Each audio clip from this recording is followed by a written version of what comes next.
तो हेलो दोस्तों, आप सबका बहुत बहुत स्वागत है गणेशाय वर्ल्ड के इस यूट्यूब चैनल में। तो दोस्तों 11th फिजिक्स की सीरीज़ में आज जो है ना हमारा 11th फिजिक्स में हमारा टॉपिक है आज का गतिज ऊर्जा काइनेटिक एनर्जी। जी हाँ, गतिज ऊर्जा काइनेटिक एनर्जी क्या होता है, इसका क्या व्यंजक है और इसके अलावा इसमें एक संबंध भी होता है।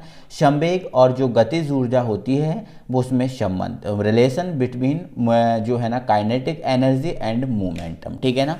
तो ये संबंध भी स्थापित करेंगे। तो हमारा टॉपिक है आज का गतिज ऊर्जा, ठीक है। तो आप थोड़ा सा नाम से पहचानो हमारा टॉपिक क्या है। हमारा टॉपिक है आज का गतिज ऊर्जा। कौन सा भाई? गतिज ऊर्जा। अब देखो, गतिज ऊर्जा, ऊर्जा तो है लेकिन गतिज ऊर्जा है। गतिज मतलब गति के कारण जो ऊर्जा आती है उसे गतिज ऊर्जा कहते हैं, ठीक है। अगर कोई वस्तु गति कर रही है तो गति के कारण आपको एक जो ऊर्जा मिलेगी उसे गतिज ऊर्जा कहेंगे, ठीक है। अक्सर आपने देखा हो, यदि आप दौड़ते हो, यदि आप क्या करते हो, दौड़ते हो, आप दौड़ते हो तो आपको देखा है पसीना आ जाता है ना, ठीक है। तो वो पसीना क्या है? ऊर्जा है, ठीक है। तो वो आप गति कर रहे थे, आप दौड़ रहे थे, इसलिए वो पसीना आया, तो वो ऊर्जा आपके अंदर है, वो गतिज ऊर्जा है, ठीक है।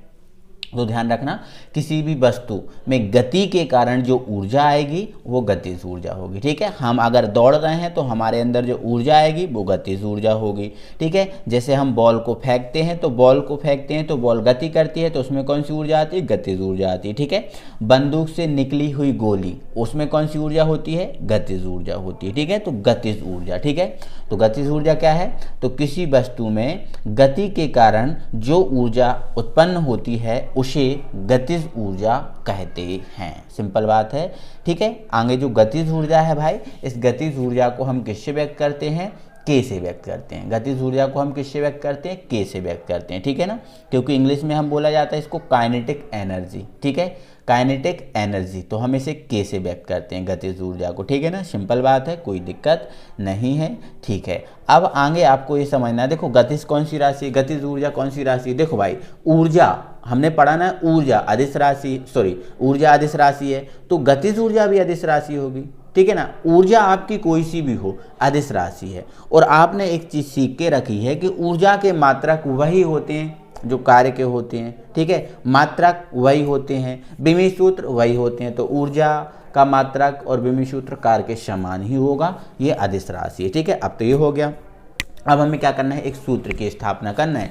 जो आपका गतिज ऊर्जा है उसके लिए हमें एक सूत्र की स्थापना करनी है। तो दोस्तों अब हम क्या कर रहे हैं, जो आपकी गतिज ऊर्जा है हमने पढ़ के रखी है, उसका व्यंजक जो है ना निर्मित कर रहे हैं, ठीक है। तो हम जान चुके हैं कि गतिज ऊर्जा क्या है, गतिज ऊर्जा का व्यंजक क्या है, ठीक है।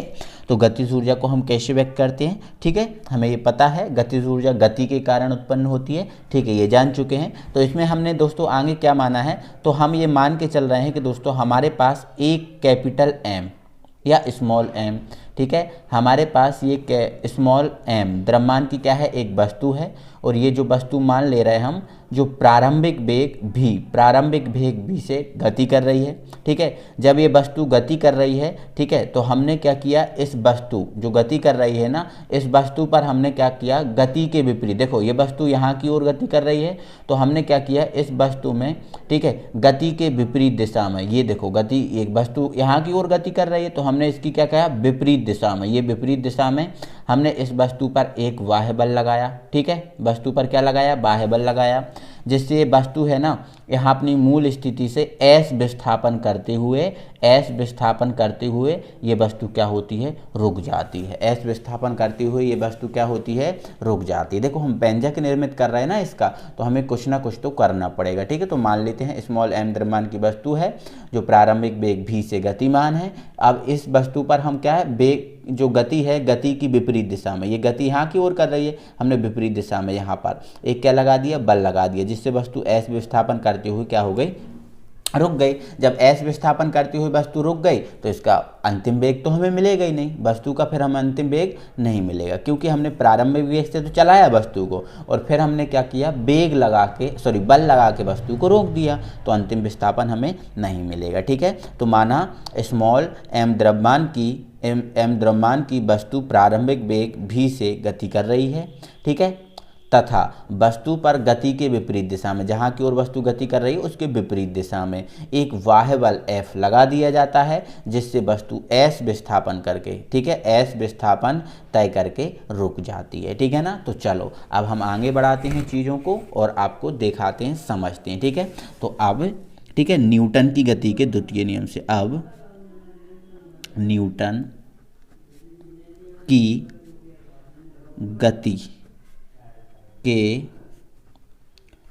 द्वितीय नियम से, न्यूटन की गति के द्वितीय नियम से, न्यूटन की गति का द्वितीय नियम क्या होता है? तो न्यूटन की द्वितीय गति का द्वितीय नियम होता है F बराबर ma। ठीक है। यहाँ से हम किसकी वैल्यू निकालेंगे? ए की वैल्यू निकालेंगे। किसकी वैल्यू निकालेंगे? ए की वैल्यू। यहाँ से ए की वैल्यू निकालेंगे तो ए बराबर क्या हो जाएगा? ए बराबर हो जाएगा F upon m, F upon m, ये हो जाएगा ए बराबर F अपॉन एम, क्योंकि एम बटे में चला जाएगा। बट यहाँ से एक चीज़ ध्यान रखना है दोस्तों, यहाँ पर आपका जो बल है वो बल आपका देखो गति की विपरीत दिशा में लगाया जा रहा है। देखो गति इस तरफ हो रही है और बल इस दिशा में लग रहा है, तो यहाँ पर जो गति की विपरीत दिशा में बल लग रहा है तो बल की दिशा क्या हो जाएगी? ऋणात्मक हो जाएगी। कैसी हो जाएगी? ऋणात्मक। तो मतलब F की जगह आपका माइनस एफ आएगा, माइनस एफ आएगा। तो यहाँ पर ए बराबर हमारा क्या हो जाएगा? माइनस एफ बटे एम। ठीक है, ये हो जाएगा आपका, समझे? ठीक है। तो आपको ध्यान रखना कि ये माइनस क्यों आया, क्योंकि आपका जो बल है गति के विपरीत लग रहा है। इतना समझे। आगे हम और बढ़ाएंगे तो देखो अभी हमारा व्यंजक स्थापित नहीं हुआ, अभी हमने क्या किया? केवल त्वरण का मान हमने यहाँ पर निकाला है। ठीक है ना। चलो अब यहाँ पर लिख देना अब। ठीक है ना। तो अब हम क्या कर रहे हैं भाई?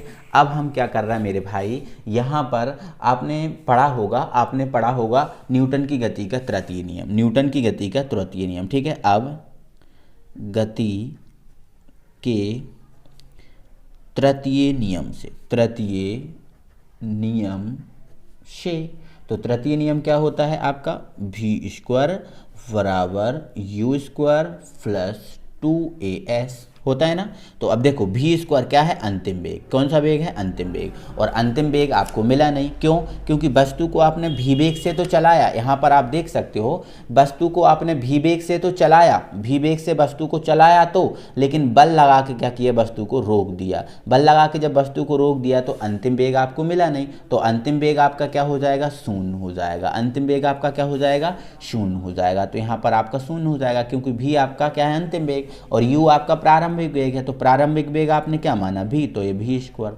ठीक है। अब ये 2, तो ये 2, a का वैल्यू आपने कितना निकाल दिया? माइनस एफ अपॉन एम, तो ये रख दिया माइनस एफ अपॉन एम। ठीक है। और s क्या है? विस्थापन, तो आपका ये सेम रहा। ठीक है। तो ये 0 हो गया, ये आपका v², और ये यहाँ से माइनस का जब इसमें मल्टीप्लाई कर देंगे तो ये आपका हो जाएगा माइनस 2f एम, और ये आपका s, ये आपका क्या हो गया? s हो गया। ठीक है ना। चलो तो यहाँ से आप इसको और सॉल्व करेंगे, आगे इसको और सॉल्व करेंगे ना। ठीक है। तो आगे इसको हम और सॉल्व करेंगे, कोई दिक्कत यहाँ पर नहीं होगी हमें। तो यहाँ पर आप देखो, यहाँ पर कुछ नहीं है तो इसके बटे में आप क्या मान लेना? 1 मान लेना। क्या मान लेना? 1 मान लेना। ठीक है ना। तो यहाँ पर आपको थोड़ा सा समझना है, 1 बटे में मान लेंगे तो ये आपका, एक सेकंड इसको थोड़ा सा हम ऊपर करेंगे तो ये आपका 0 ही रहा। एलसीएम आपका जाएगा m, क्या जाएगा? m आ जाएगा। ठीक है। क्या जाएगा? m आ जाएगा, है ना। देखो अब देखो यहाँ पर 1 है और यहाँ पर 1 है और यहाँ पर m है, तो गुणा किया तो m आया। अब ये इधर जाएगा और ये इधर जाएगा, जब ये इधर जाएगा तो ये हमारा हो जाएगा m और ये v²। ठीक है। और 1 इधर जाएगा तो ये आपका 2fs सेम रहेगा, 2fs सेम रहेगा। यहाँ पर कोई दिक्कत है? ठीक है, कोई दिक्कत नहीं ना। चलो आगे बढ़ाओ चीज़ों को। देखो अब 0 को इधर, m को इधर ले जाएंगे तो ये आपका 0 इंटू m बराबर m v² माइनस 2f, ये बल है और ये s। ठीक है। तो ये आपका, सॉरी ये m है। ठीक है, ये m है, तो ये पूरा 0 हो जाएगा बराबर, हाँ ये पूरा आपका 0 हो जाएगा। तो ये आपका m we square minus 2f(s). थोड़ा सा मैंने एक एक चीज़ को स्पष्ट कर दिया तो इसलिए थोड़ा सा बड़ा हुआ। देखो ये माइनस वाला है, इसको इस तरफ ले जाओ, ठीक है, बॉर्डर के इस तरफ ले जाओ, तो ये आपका क्या हो जाएगा 2f(s) बराबर mv²। होगा कि नहीं बोलो, सही बात है ना, होगा ना। चलो आगे बढ़ाओ चीज़ों को, कोई दिक्कत नहीं है, कोई भी दिक्कत यहाँ पर नहीं होगी आपको भाई, कोई दिक्कत नहीं होगी, ठीक है ना। चलो यहाँ पर देखना, ये आपका देखो 2 को आप बटे में भेज दो, तो 2 को आप बटे में भेज दोगे तो ये आपका f और ये s, ये आपका 1/2 और ये आपका m और ये v²। अब देखो f.s, f क्या है बल और s क्या है विस्थापन। तो आपने एक चीज पढ़ के रखी है भाई, कार्य बराबर क्या होता है, बल गुणित विस्थापन। पढ़ के रखा है ना, कार्य बराबर क्या होता है, कार्य का सूत्र क्या है, बल गुणित विस्थापन, आपने पढ़ के रखा है। तो इसकी जगह आप क्या रख दोगे, कार्य, क्या रख दोगे, कार्य रख दोगे, तो बराबर 1/2 mv²। लेकिन आपने एक चीज और पढ़ी है कि आपने क्या पढ़ा है, कार्य ऊर्जा का रूप होता है, कार्य ऊर्जा का रूप होता है, आपने पढ़ के रखा है, कार्य ऊर्जा का रूप होता है। मतलब ऊर्जा कोई कार्य कहते हैं, कार्य कोई ऊर्जा कहते हैं ना।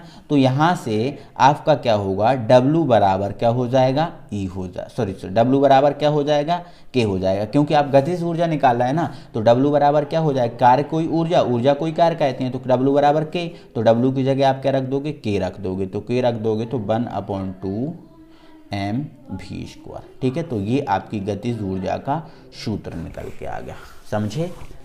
समझे ना, आप कहते हैं, आप समझ तो चुके हो ना, कोई दिक्कत नहीं है ना, क्योंकि आपको पढ़ चुके हो ना, कार्य कोई ऊर्जा कहते हैं, ऊर्जा कोई कार्य करते हैं, मतलब ऊर्जा कार्य का ही तो रूप है। तो यहाँ से हमने ये सूत्र निकाल लिया, सिंपल बात है ना, समझ गए ना एक एक चीज़ को। जिसको स्क्रीनशॉट लेना है तो एक बार स्क्रीनशॉट ले लो, मैं आपको दिखा दे रहा हूँ, देखो आप ले लो, इतना 2 बार में ले पाओगे, ठीक है।